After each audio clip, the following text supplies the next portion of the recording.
This is my fault, a tremulous voice cut in. Ms. Reed, please don't hit him again. Elena dropped to her knees in front of Tessa, clutching the baby to her chest like a shield. I swear, Ms. Reed, I don't want anything else. I'm not trying to steal your husband. Shut up. The words came out low and vicious. You already have a child with my husband, and you're still going to stand there and say you're not trying to steal him? 3 years after Tessa Reed remarried Roman West, she found out she was pregnant. From the moment the test turned positive, she learned to move around him. When he came home late, she stopped asking where he'd been. When he stumbled and drunk, she just told the housekeeper to heat up some hangover soup and left it on the table. When he said work was crazy, she didn't text, didn't call, didn't show up at his office with coffee the way she used to. Even when she found a smudge of unfamiliar lipstick on the passenger seat of his car, she quietly wiped it off with a tissue and tucked the tube back into the cup holder, as if it had never existed. By the time she went to tour a luxury postpartum recovery center and ran straight into his affair again, the rage that had once torn her apart didn't even bother to rise. There was no storm left in her, just a flat, exhausted kind of numbness, because this time, she already knew one thing with brutal clarity. She was not going to forgive him again. This is our most luxurious suite. The sales rep chirped, heels clicking on the polished floor, as she led Tessa down the hallway of the Manhattan Recovery Center. $88,000 a month, all inclusive. And Mrs. West is staying here right now. She checked in less than 4 days after having her baby boy. She lowered her voice, dropping into gleeful gossip. Her husband's here every single day, all doting and handsome. Friends in and out, everyone cooing over the baby. Total fairy tale. Only thing is, his drive is a little much. The woman giggled. She literally just gave birth, and he's already back at it at night. Not great for recovery. You'll have to set boundaries with your man, Ms. Reed. The woman kept chattering by her ear, but Tessa didn't hear a single word. Through the narrow glass panel in the door, her entire world had shrunk to the man inside the suit of Roman West, lounging on the couch, cradling a newborn in his arms, while he laughed with the group of men around him. Her vision blurred. Her eyes were burning before she even realized she was about to cry. Congrats, Roman. Another son? One of his friends crowed. If Tessa's baby turns out to be a boy too, you'll have 2 sons. Man's really winning at life, huh? Another joked. Roman's the real MVP. Someone added, voice low and mocking. 1 wife at home, Tessa on the side, 3 years going strong. And I'd bet good money Tessa has no idea. Roman's jaw tightened at that, his expression suddenly cooling. She doesn't. He said flatly. And you're not going to say a damn word to her. She's in her 3rd trimester. Stress is off the table. We know. His friend rushed to say. We've been covering your eyes for 3 years. But seriously, Roman, when are you gonna tell her? Roman went quiet for a beat, then answered, voice steady, like he'd already rehearsed it. After she gives birth, he said. Once the baby's here, Tessa won't walk away from me. Will it put you in a tough... The woman on the bed spoke up then, her voice soft and delicate, like each word might break in her mouth. Roman, I was never trying to take anything from her. Elena murmured. After Ryan died, just being able to give you a child felt like more than I deserved. I'm not asking for anything else. Roman shifted, sliding an arm around her shoulders and pulling her into his chest like she was made of spun glass. Elena, he said quietly. I promised I'd take care of you, and I will. I hate that you've had to sneak around for 3 years. You don't deserve that. Out in the hallway, watching through the slim gap in the doorway, Tessa stared at the same face she'd once known as cool, distant, untouchable. Only now, that face was soft with tenderness for someone else. Her lips twisted into a smile that was all teeth and no warmth. It tasted like rust on her tongue.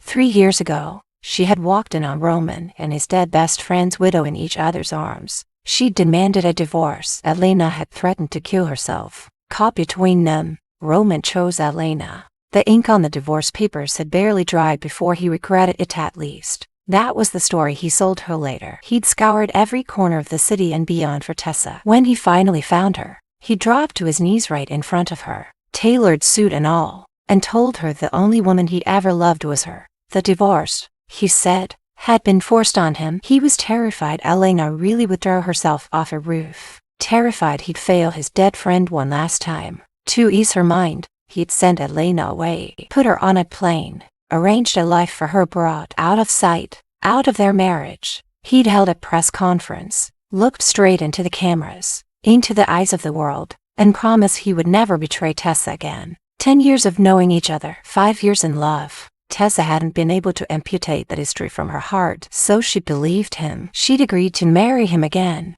After the second wedding, Roman had gone into overdrive, almost obsessive in the way he tried to make it up to her. She liked fireworks, so on her birthday, he bought out the entire city's supply and filled the night sky just for her. She admired a necklace in a magazine, and no matter the price, no matter who'd already reserved it, he made sure it ended up around her neck. Knowing she was anxious, he started giving her his schedule without her even asking. No matter where he flew, he called her 3, 4 times a day while he was gone, like a husband out of a commercial for love and loyalty. And still, after all that, she couldn't unsee the image of him cheating on her. To keep the marriage from splintering under her own paranoia, Tessa made herself loosen her grip. She tried to give him freedom, tried to be the understanding wife, tried to trust the man who'd sworn he'd changed. She never once imagined that the man who claimed he'd put Elena on a plane and taken care of everything had, for 3 straight years, kept her right here in the same city, tangled up with him in the dark. She definitely hadn't imagined he'd go as far as to have a baby with her. It wasn't until this exact moment, standing outside the door with her child heavy in her belly, and her heart trying to claw out of her chest, that Tessa understood just how wrong she'd been. She could give him all the trust in the world. He could shower her with all the jewelry and fireworks and sweet words he wanted. Some things, once shattered, simply didn't go back together. Some mirrors really did stay broken. Everyone inside that room was family, Roman's friends, his business partners, people who toasted at their wedding and called her Mrs. West with bright smiles. If Roman hadn't suddenly mentioned a month-long business trip, if she hadn't been bored enough to come to this place alone, she never would have seen this. She would have gone on living like an idiot, blissfully ignorant, convinced her marriage was finally back on solid ground. Roman had laid a beautiful, meticulous trap, and she'd walked right into it with her eyes closed. He'd lied to her 3 years ago, and 3 years later, he'd lied to her again. The realization hit so hard that for a second she couldn't breathe. Maybe the baby felt it too, because her stomach suddenly clenched and something sharp jabbed from the inside. The kick was vicious. Her muscles seized, painless through her lower abdomen. Tessa doubled over, one hand flying to her belly. Oh God. She gasped. That hurts. Not just her stomach, her heart, too, like someone had reached in and twisted it with bare hands. Miss Reed, The sales rep finally noticed something was wrong and rushed to grab her arm. are you okay? You're white as a sheet. Do you need to sit down? Should I call a doctor? Who's out there? The voice came from inside the suit, a sharp, wary conversation cut off mid-laugh. In the next breath, every head in the room turned toward the door. Roman frowned when he saw her. The color drained from his face. He hurriedly laid the baby back in the bassinet, hands suddenly clumsy, then strode for the door like he could somehow shut it on what she'd already seen. Tessa, what are you doing here? His voice cracked halfway through her name. The room full of men went dead silent. One by one, their gazes flicked from Roman to the woman in the doorway, and every single face shifted. Shit, Tessa's here? Someone muttered. Another plastered on a weak smile. Tessa, hey, we can explain. We just heard Elena had the baby, so we came to visit, that's all. Ran into Roman on the way and dragged him in with us. Yeah. Don't take it the wrong way. We're just here to see the baby. Even now, they were still lying for him, still calling her like she was part of their circle, like she wasn't the punchline. Hearing them toss my name around like that makes me want to throw up, Tessa thought, bile creeping up her throat. She lifted her head slowly, forcing her gaze onto Roman. When she finally spoke, her voice came out level, almost calm. Roman West, she said. What about you? How do you explain this? Tess, don't get worked up. He took a step toward her, hands hovering like he wanted to touch her but knew better. It's like they said. We just ran into each other and came up together, that's all. You're still lying. She said. Her heart felt like it had been dumped into an ice bath. Hours, agonum, heavy, past the point of pain. But for some reason, that one sentence, that one extra lie, shattered what little was left. She snapped. Her hand flew up before she even registered moving. The crack of palm on cheek shot through the room, as her slap snapped his head to the side. An hour ago, she hissed, chest heaving. You sent me a voice memo. You told me you were overseas. So what happened? You fly across the ocean in 60 minutes. Roman, you grow wings on the way back. Roman didn't flare up or shout at her. He just grabbed for her hand, fingers tightening around her wrist in a panic. I'm sorry, okay? Tess, you can't do this. You can't get this upset. You're pregnant. This is my fault. A tremulous voice cut in. Ms. Reed, please, don't hit him again. Elena dropped to her knees in front of Tessa, clutching the baby to her chest like a shield, tears spilling fast and shiny. Roman's only been with me because he feels sorry for me. She sobbed. After Ryan died, my husband was gone. My whole life was gone. I'm a widow. I just needed someone to help me stand back up. To give me a child to hold on to. I swear, Ms. Reed, I don't want anything else. I'm not trying to steal your husband. Shut up. The words came out low and vicious. You already have a child with my husband, and you're still going to stand there and say you're not trying to steal him? Tessa raised her hand again, aiming straight for Elena's face this time. But Roman caught her wrist in an iron grip before she could bring it down. Tessa, you can hit me if you need to, he said hoarsely, positioning himself between them. But don't touch Elena. She just gave birth. She's weak. Weak? Tessa let out a short, broken laugh, incredulous. She's weak, but you're still sleeping with her? Her voice rose, splintering under the weight of it all. You said you'd be gone for a month on a business trip. You said you couldn't come home, and instead of flying anywhere, you checked your mistress into a luxury, mommy and me spa, and moved in with her. That's what you've been doing, right? Hiding out here, screwing her while I sit at home counting contractions. She yanked her wrist free so hard his fingers slipped. Fury surged through her so hot, she could feel her pulse pounding behind her eyes. She swung again, desperate to land one more hit. Elena suddenly scrambled up from the floor, still holding the baby, and darted in front of Roman like a human shield. Everything happened in a blur. Tessa caught the movement too late. Her hand was already coming down when Elena lurched forward. Baby first, the arc of her slap clipped the tiny body instead of Roman's shoulder. A thin, shocked wail split the air. The baby tumbled from Elena's arms, hitting the floor with a sickening little thud. The room exploded. Oh my God, Jesus, the baby! Someone shouted.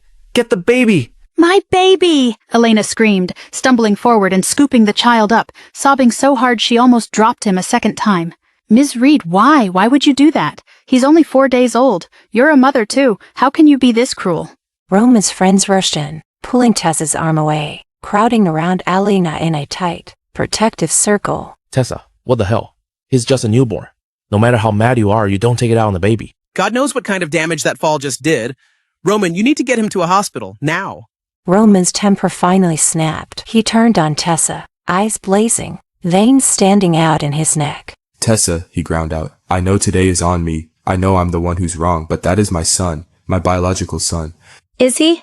She stared at him, vision swimming, tears spilling over and streaking hot down her cheeks. Then what is this? She whispered, pressing a shaking hand to her own swollen belly. What exactly do you think I'm carrying? Elena, why isn't he crying? Elena's voice pitched higher, wild with panic. She shook the baby gently, then more frantically. Why isn't he crying? Roman, he's not crying. Our baby is going to die. Roman went white. Elena, we're going to the hospital, now. He wrapped an arm around her shoulders, already steering her toward the door, eyes blazing, jaw locked. Tessa stepped sideways, blocking the doorway with her body, expression wiped clean. Let them take you, she said quietly. Let them drive. Roman West, I'm going to give you one last chance. He stopped, chest heaving, the baby's limp weight, and Elena's sobs hanging heavy in the air between them. Me and Elena, Tessa said. My child and hers. You only get to keep one. Choose I. Roman's brows pulled together, his face twisting like she just asked him to choose which limb to cut off. Tessa. Elena tightened her grip on the baby, tears tracking down her cheeks, her voice trembling so hard the words almost broke apart. Roman, I'll disappear. I'll take him and go somewhere you never have to see us again. You won't have to be responsible for us. We'll never bother you. We're not even married. He'll just be a bastard everyone laughs at. Maybe it's better if I take him and we both just die. At least nobody can hurt him then. She lurched toward the window, arms locked around the baby as if she really meant to throw herself off with him. Roman grabbed her around the waist, dragging her back with both arms. Elena, stop. I'm not letting you do this. I promised Ryan I'd take care of you. I meant it. He swung his head toward Tessa then, eyes burning. And you pick now to throw this ultimatum at me? You're out of your mind. Elena's baby is my son. I'm not going to stand here and watch something happen to him. You want a divorce? Fine. I'm done too. I've had enough of this for the last 3 years. He didn't wait for a reply. Roman turned, still holding Elena and half carrying, half dragging her toward the door. barking orders for someone to get the car. Get a doctor. Get anything. In his rush, his shoulder slammed into Tessa's side so hard she rocked back. She was heavily pregnant. Her balance was already trash. The hit sent her stumbling, her shoes skidding on the polished floor. She tried to catch herself on the wall, but her fingers slid uselessly over the paint. After 3 clumsy steps backward, her body finally gave up and she crashed to the ground. Paint detonated inside her. White light exploded behind her eyes. For a second, the world fuzzed out, sound and color draining away. She tried to push herself back up, but her limbs felt like they'd been filled with sand. He was done. Like she hadn't been choking on done for years. She wasn't the only one who'd had enough. No one in the room moved to help her. If anything, Roman's friends looked at her with a mix of disgust and annoyance, as if she were the one who ruined a perfectly good afternoon. Women and their jealousy. It's always ugly. Honestly. Roman never should have begged her to come back 3 years ago. We all knew this was gonna blow up sooner or later. Think he regrets it now? Too late. Anyway. She's what? 8 months along. Can't exactly tell her to go get rid of it. Laughter quiet, sharp, disbelieving flickered around the edges of the room, then faded as they all rushed out after Roman and Elena. One by one, they disappeared. The door swung shut behind them. In the space of a minute, the suite that had been so full of people, so loud with congratulations and gossip, emptied out completely. Tessa lay there on the floor, alone, her belly clenched so tight it felt like her skin might tear. The pain in her abdomen pulsed, deep and insistent, radiating down into her thighs and up into her spine. Her eyes blurred as she sucked in ragged breaths through her teeth. She'd always thought heartbreak was a metaphor. Right now it felt like a very literal organ tearing inside her chest, where she realized no one was coming back. No footsteps, no voices, nothing but the hum of the air conditioners forced herself to move. She gritted her teeth, rolled to her side, and somehow pushed up onto her hands and knees. By the time she made it into the hallway, she was sweating and shaking. She grabbed the arm of the first staff member she saw from the recovery center. I need a hospital now, she said, or thought she did. Her voice sounded like it was coming from down a tunnel. Now, at the hospital, they had her on a bed in the OB triage unit within minutes. Gel cold against her skin as the doctor ran the probe over her belly. The room was all monitor beeps and harsh fluorescent light. You're 8 months along. You need to be more careful. What happened? How did you end up on the floor? Tessa stared up at the ceiling tiles. She blinked once, twice, never quite managing to focus. She could have said, "My husband knocked me over and didn't notice." She didn't. It was an accident. She murmured instead, "I fell." Dr. Grant let out a slow breath. Is Mr. West here with you? He's usually by your side for every appointment. I don't think I've ever seen you come in without him. He wiped the remaining gel off her stomach with a towel, his movements careful. Do you want me to call him for you? Tessa didn't nod. She didn't shake her head either. She just didn't stop him. That was enough. He stepped away, pulled out his phone, and dialed the number in her chart on speaker. Mr. West, this is Dr. Grant. Your wife just came into the hospital. She had a fall, and we're a little concerned about the baby. Let me guess, she asked you to call, didn't she? There was noise in the background, hospital sounds, someone crying, machines beeping. Elena's baby. Elena's son is in the middle of an emergency. He went on. He's fighting for his life. And Tessa is using our baby to compete. Tell her I'm done playing this game. If something happens to Elena's child, I'll make her pay me back one of hers. The line went dead. Dr. Grant just stared at the phone for a second, brow furrowing. He clearly hadn't expected that. He turned slowly, like he wasn't sure what he was about to see. Mrs. West, It's fine, Tessa said, her voice surprised even, herself flat, almost polite. She swung her legs over the side of the bed, ignoring the way her muscles protested, and eased herself upright. Dr. Grant, if I wanted to induce early right now. He stared at her like she just slapped him. Mrs. West, I don't know what's happening between you two, but you're at 32 weeks. The baby is almost here. Inducing now would be hard on your body and on the baby. You'd be ending a life that hasn't even had a chance to start yet. Tessa stood there, bare feet on the cold linoleum, one hand braced on the bedrail, the other wrapped protectively around her belly. He was right. The child hadn't done anything wrong. This tiny heartbeat inside her chest had never lied to her, never shouted at her, never called her crazy, never weighed its loyalty between her and someone else. It was just there, small and warm and stubbornly alive. Even when everything else in her life was coming apart at the seams, she nodded slowly. I understand, she said. Thank you. Dr. Grant hesitated like he wanted to say more, then just patted her shoulder once and left her alone to change back into her clothes. Tessa smoothed her palm over the curve of her stomach, feeling the faint nudge from inside. The proof that at least one part of her future was still moving forward. This baby is mine, she thought, a strange calm sliding into place where panic had been. From now on, he has nothing to do with Roman West. She would divorce him, that much was settled. And when she signed those papers, she would walk away with one thing and one thing on life child she would raise on her own. By the time Tessa walked out of Dr. Grant's office and into the main lobby, the last person she wanted to see was standing at the payment counter. Roman. He was finishing up with the cashier, credit card in hand, jaw clenched. When he turned and caught sight of her, they both frowned. Tessa, are you actually not feeling well? He'd marched in here ready to be angry, ready to accuse, but her face was chalk white, her lips almost colorless. She looked like she might pass out. Her voice was calm, almost eerily so. Yeah, you shoved me onto the floor yourself. Don't you remember? Something flickered in his eyes. The memory hit a moment later, his shoulder slamming into her in that suite, her body staggering backward. I'm sorry, I was in a rush. Did you get there?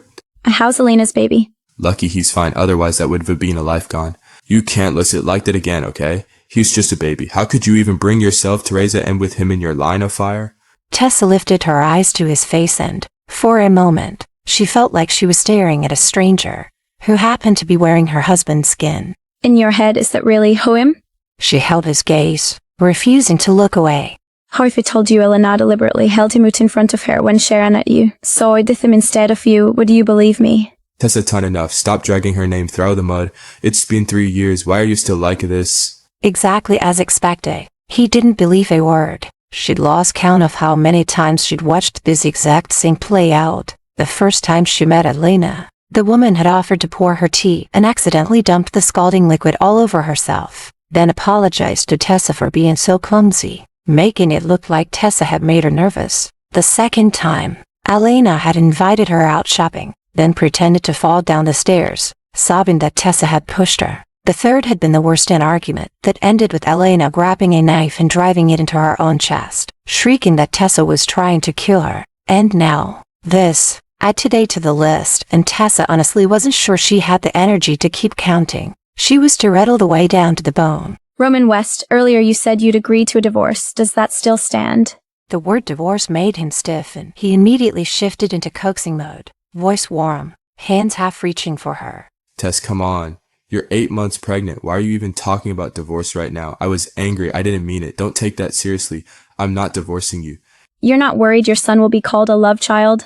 Roman blinked, thrown for a second. I just don't want to lose you. You're the only woman I've ever really loved. What I feel for Elena isn't love, it's responsibility. Ryan was my best friend. He entrusted her to me when he died. I can't just walk away from that. You know she has depression. Depression, so the prescription is sleeping with you. Getting pregnant by you? Roman.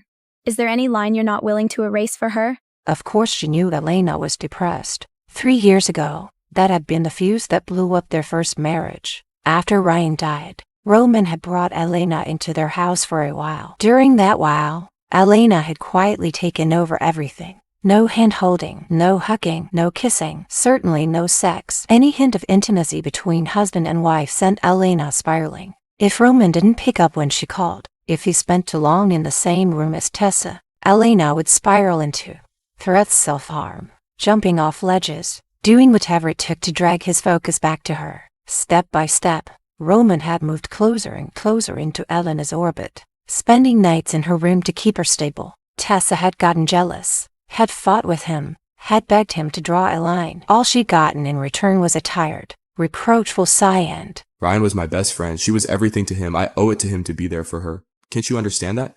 She had swallowed it, and swallowed it, until the day she walked into their bedroom and found the two of them in her bed. That was when she'd finally snapped and demanded the divorce. She never imagined that 3 years later, he'd still be waving the same excuse around like it was his moral hall pass to cheat in broad daylight. It was disgusting.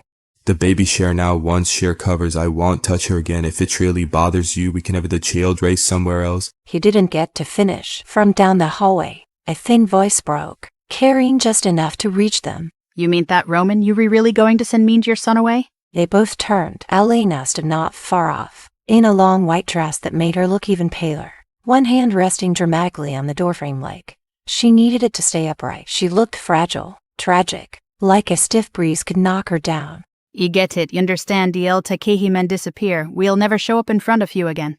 And she turned and ran, shoulders shaking, making sure every step looked like it might be her last. Roman swore under his breath, brows knitting. He'd barely shifted his weight to go after her, when Tessa's hand closed around his forearm. Her fingers were trembling. For one last, stupid second, she tested him. I'm sorry, I can Triska Lenadoing something to herself. He hesitated just long enough to make it hurt, then pried her fingers off his arm and pulled away, striding after Elena without so much as a backward glance. Tessa stared at her empty hand, at the shallow crescent marks her nails had left in her own skin. Something inside her finally stopped, not shattered, not exploded, just died. You can't let her go, she thought, the words cold and clear in her head. Fine, then I'll let you go instead. You don't deserve to be my husband, and you sure as hell don't deserve to be my child's father. Tessa went home alone. The house felt too big, too bright, like it was staged for someone else's life. She moved on autopilot, folding clothes into a suitcase, pulling her things from drawers, stacking documents she might need only when most of what mattered to her was in neat piles. Did she finally pick up her phone and call her lawyer? Mrs. West. Attorney Ward sounded genuinely surprised. Did something happen? I thought Mr. West already took the divorce papers. I'm sorry, what? This morning, Mr. West called and asked me to draft a divorce agreement as soon as possible, Ward explained. He said he wanted to proceed with a divorce from you. He just left my office not long ago and took the signed copies with him. I actually thought it was strange, given how adamant he was 3 years ago that he would never divorce you again. Tessa's lips curved without her permission. At the hospital earlier, he'd stood in front of her and sworn he wouldn't leave, that he was never going to divorce her. Then he'd gone straight to his lawyer to put it in writing. The irony was almost funny. After a long silence, she exhaled. In that case, I'll trouble you to move things along, Mr. Ward. She hung up and opened Instagram. It didn't take long to find what she was looking for. Roman's best friend had posted a fresh story. She tapped it. The photo filled her screen.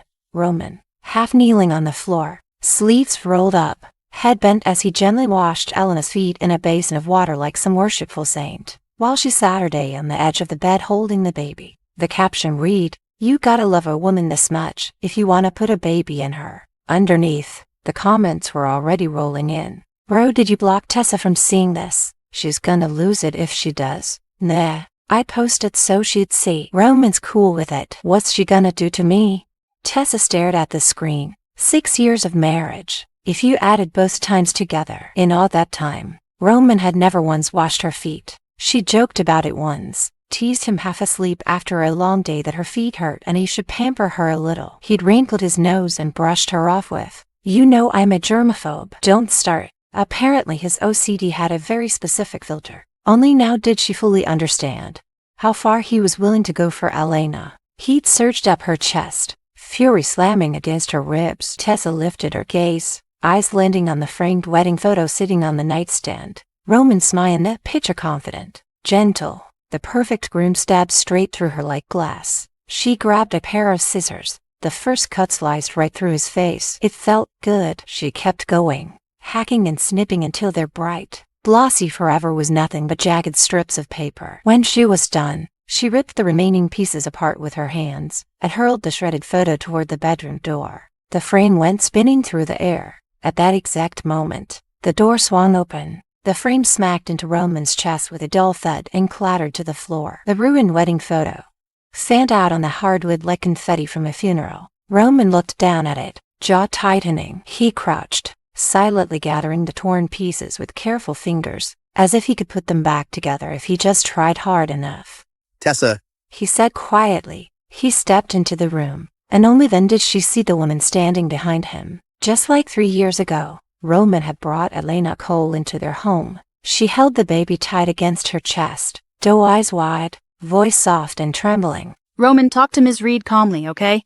Don't argue with her because of me. Then she slipped past him, following the housekeeper down the hall to the same guest room she'd stayed in last time. Like it had been waiting for her all along, Roman set the broken frame on the dresser, propping what was left of the picture against the wall as if it still meant something. I was going to have Elena stay at the recovery center longer, but now that you know... I didn't feel right leaving her there alone. He walked closer, his voice going soft, almost tender. We're lucky the baby's okay. Elena knows you didn't mean to hurt him. She's already forgiven you. Tess, promise me something.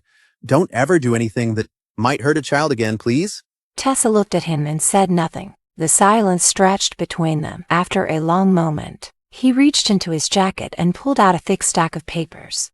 Tessa, He began. Elena isn't trying to take anything from you. All she wants is for her child to be formally acknowledged, to have his name on the West family records like he deserves. He held the papers out to her. So I was thinking we could finalize the divorce first. Once the baby is officially registered as my son, we'll get remarried. A month tops. As soon as our child is born, I'll marry you again, I swear it. Her gaze dropped to the signature line. His name, Roman West, was already scrawled there in bold, decisive strokes. For a heartbeat, she waited for that familiar ache to hither. Betrayal, grief. Instead, she felt light, like something heavy had finally been cut away. Relief slipped through her, smooth and clean. Okay, she said. She picked up the pen on the nightstand, flipped to the last page, and signed Tessa Reed with a steady hand. Second set of divorce papers with his name on them. She promised herself there would never be a third. Remarry? He could keep dreaming. Tessa, you're incredible. Roman said, eyes bright with something close to excitement as he clutched the signed documents. He stepped forward like he was about to pull her into his arms. She moved back, just out of reach. Go show them to Elena. She said softly. I'm sure she'll be thrilled. Roman smiled, that familiar warm, blinding smile that had once been her whole world. That's my Tessa.